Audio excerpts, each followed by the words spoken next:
It's confusing, it's confusing. Let's hear for David, ladies and gentlemen. James Gunn!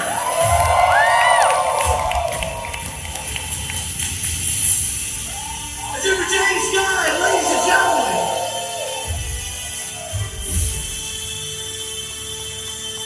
Your Filipino fans absolutely love you and they can't wait to see this film. Hi everybody!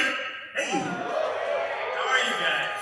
It's good to be here in the Philippines. This is my first time. Oh my gosh. And this is the first stop in your world tour, so I just say we're so honored on. Yeah, you guys are getting us fresh. You look, wide awake and good. We're about to go to Brazil. We're going to be a little bit more tired there. We've had about 16 cups of coffee and we're ready to party. Yeah, then we're going to go to England. They're going to get a worse version of us. Then Paris.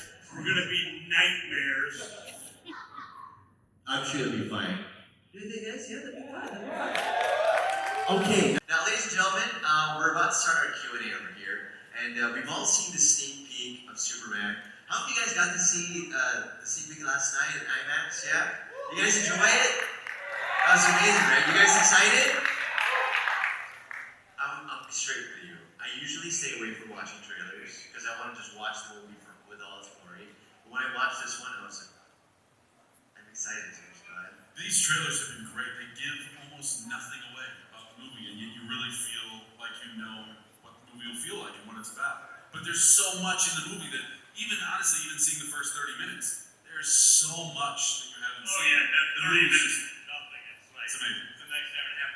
It was doing the trailers was really hard. Like it was like the first couple versions of the trailers came out, from the guys, and they just weren't working because they didn't feel like the movie.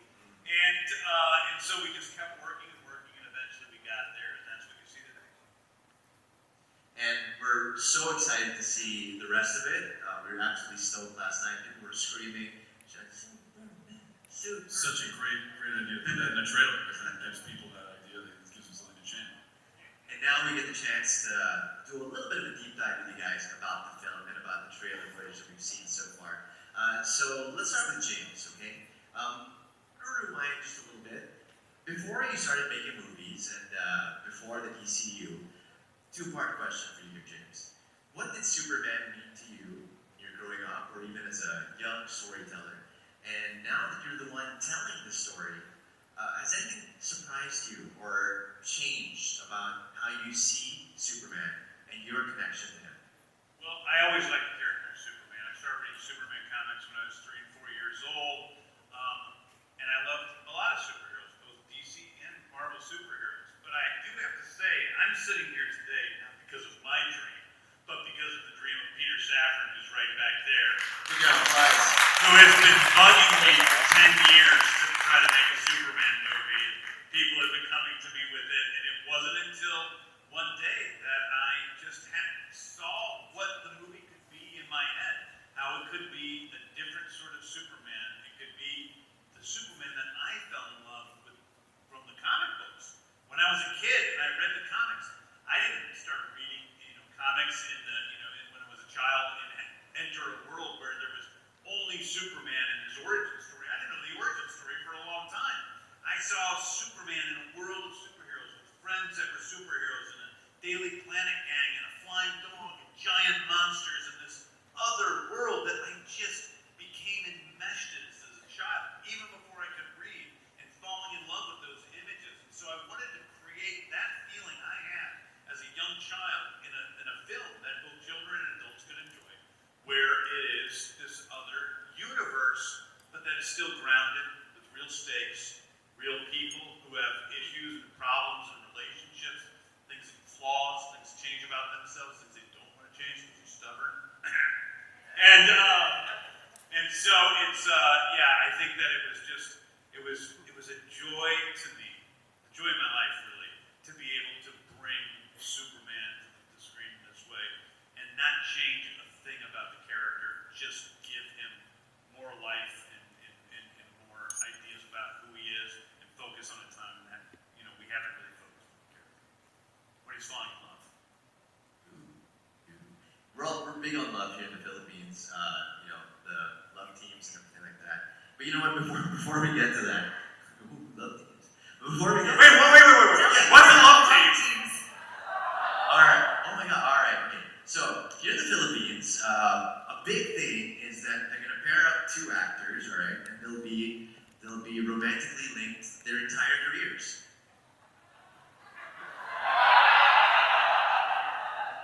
That's a love team. That's a love team. You are so Oh leaving yeah. her hanging right now. All right. Now before we touch on the love team aspect, right? I saw in an interview, James, that your directive for David as he was preparing was work on your shoulders and work on your vulnerability. Now, our question for you, David, is I think he said that sentence just because he knew that it would be a good story. No, the only headline. those were the two she needed to work on. I didn't say it. It was just too good a line. I don't know. I just felt like It sounds awesome. That's your Instagram caption right there. But David, can you tell us a little bit about how you handle the responsibility? a lot of side lateral deadlifts, and then you got to do your overhead shoulder press. Yeah.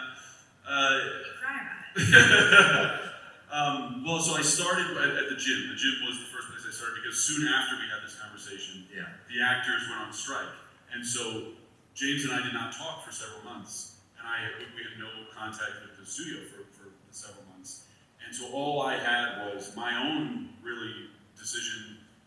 James had very kindly said, "You're in good shape, but I want you to work on your shoulders." So it sounded to me like a pretty, minor request. He didn't say, "Look, you're a skinny guy and you got to put on a lot of weight."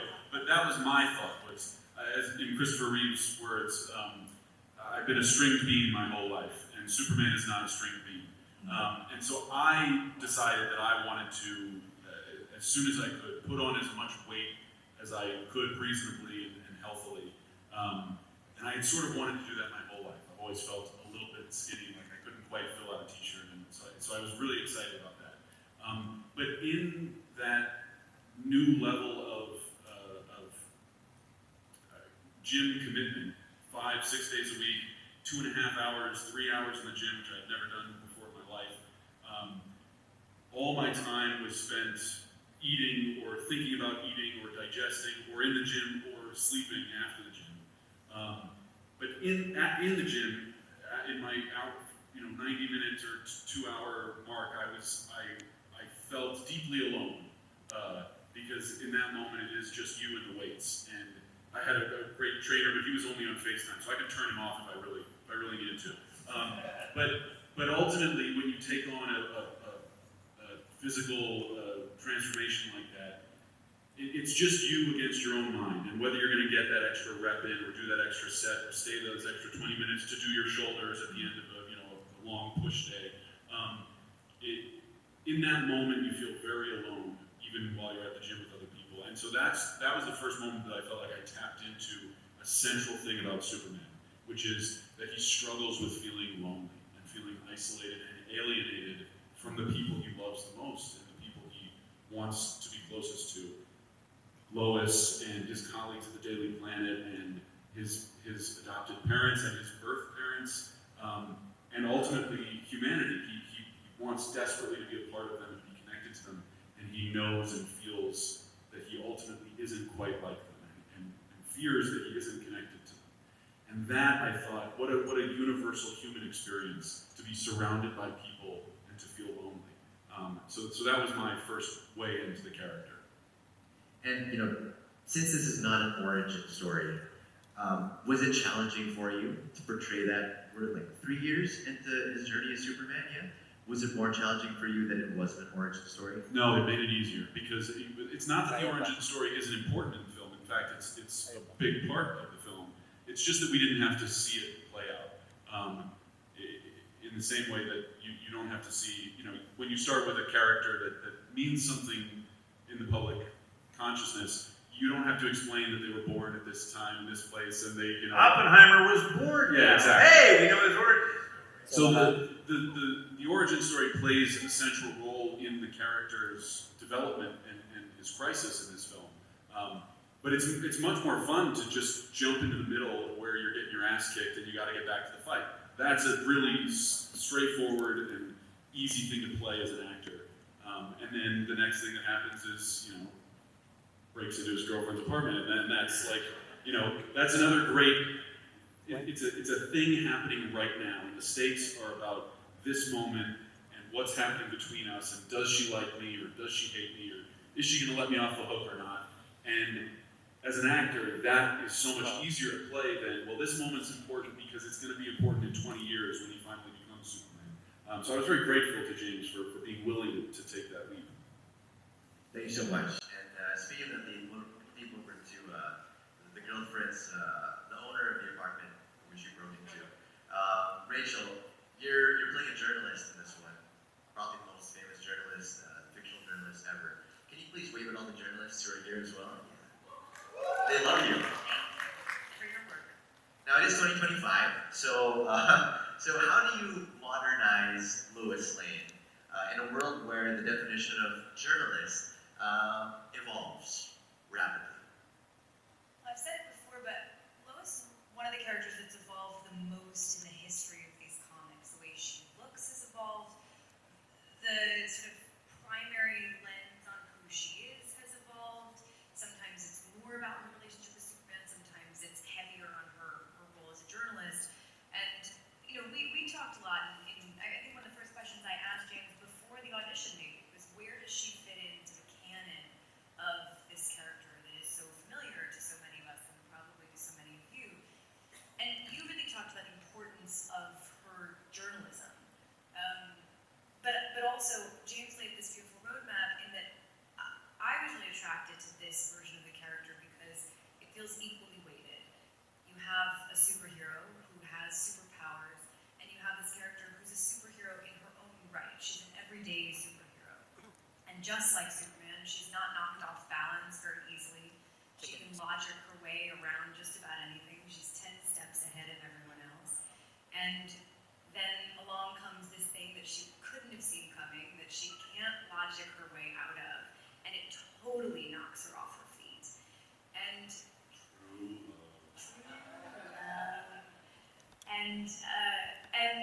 as far as her modernism, I mean, we talked a little bit about what that would look like today, what it means to show up professionally to the office looks a little bit different today than it did even 10 years ago. And so we talked about what she would look like as somebody who's always going to chase a story to the ends of the earth, who puts work at the moment we need her, kind of first and foremost in her life. What does her apartment look like? What does she look like? How does she express herself through her clothes? And that meant a lot of flat shoes. Was that a relief, the flat shoes? Oh my Yeah, God, I was worried that she was going to be as tall as me. Sure. David insisted on it, actually. I remember there was a pair of boots that had a heel about this high. And David was like, I don't like the boots, I'm not feeling the boots. And I ended up in shoes that had absolutely no heel at all. I spent the entire movie, quite literally, looking up David's nose. Hence the hashtag look up. Yes, exactly. That's where it came from. Gotcha. Now, alright, so as a journalist, imagine you're Lois Lane right now, okay? You need to write a Put me headline. in, coach. If you were to write a headline about your visit here in Manila, what would that headline be? She's observing the room. Observing the room. See, this is why I don't play one of those. Can I ask? Like asking me to fly across the room. Yeah. Sure. Can I phone a friend? Phone a friend, sure. Okay. Who's gonna pitch me the strongest headline? Oh, I like that. Anyone? What's the headline for our visit, for kicking off our tour here in Manila? Journalists, you're Who's got it? Journalists? Come on, rise to the occasion. Give This it to guy's me. thinking, I can see this guy. Someone pass. The guy with the yellow shirt. No. Alright, MJ more for you. MJ. Take this mic. Oh, Take that one. thank you, Rachel. From Metropolis to Manila, Superman lands to steal Pinoy hearts. It's actually my follow headline tomorrow. That's what you do. Thank you very much. I love how that worked out.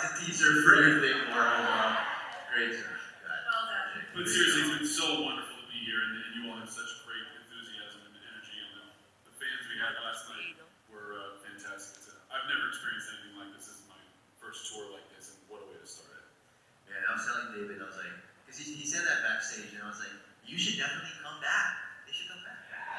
2 days is too short. So we will come back. Maybe they will come back with the couples and Love to you. Love to you.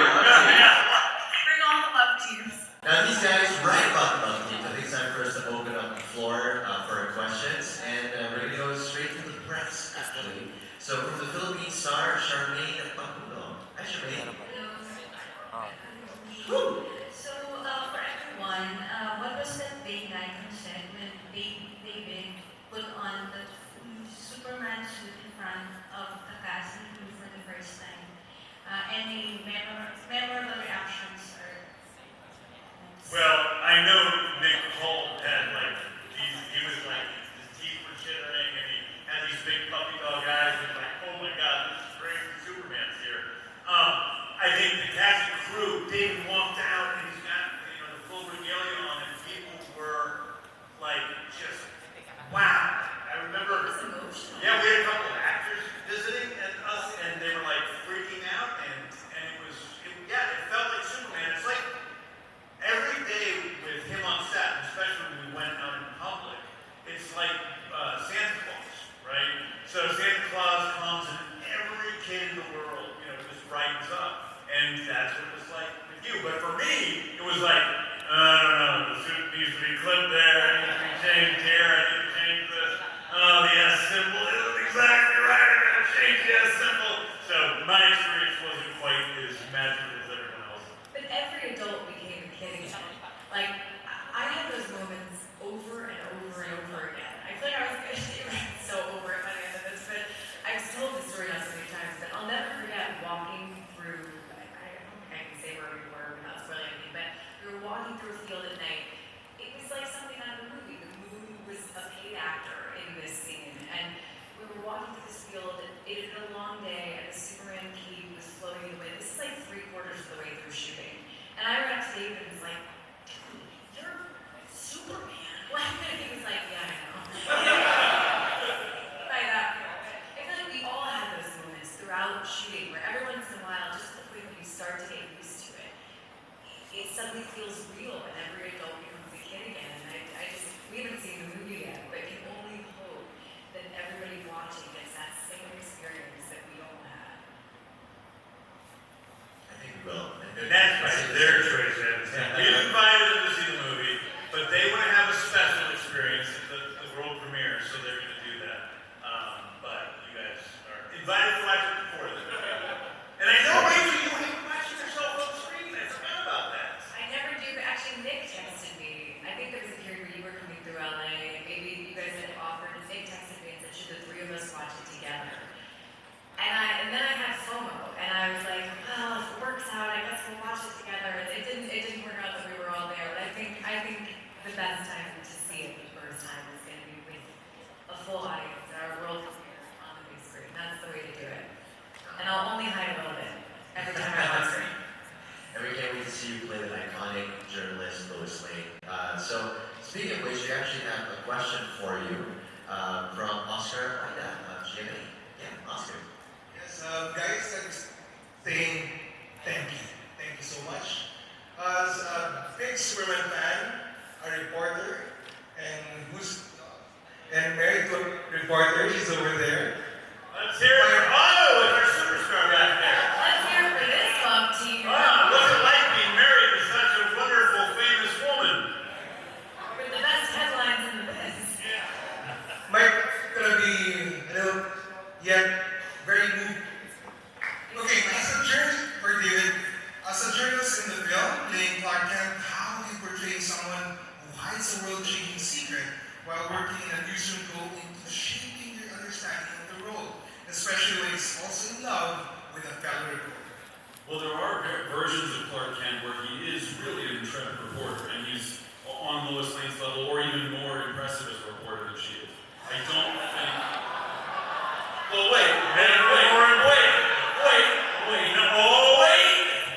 I don't think that's the version we were doing. In our version, Lois Lane is the star reporter, and actually on the day that we meet our characters, I think the idea is that Clark has gotten his first front page piece on that day, and that's a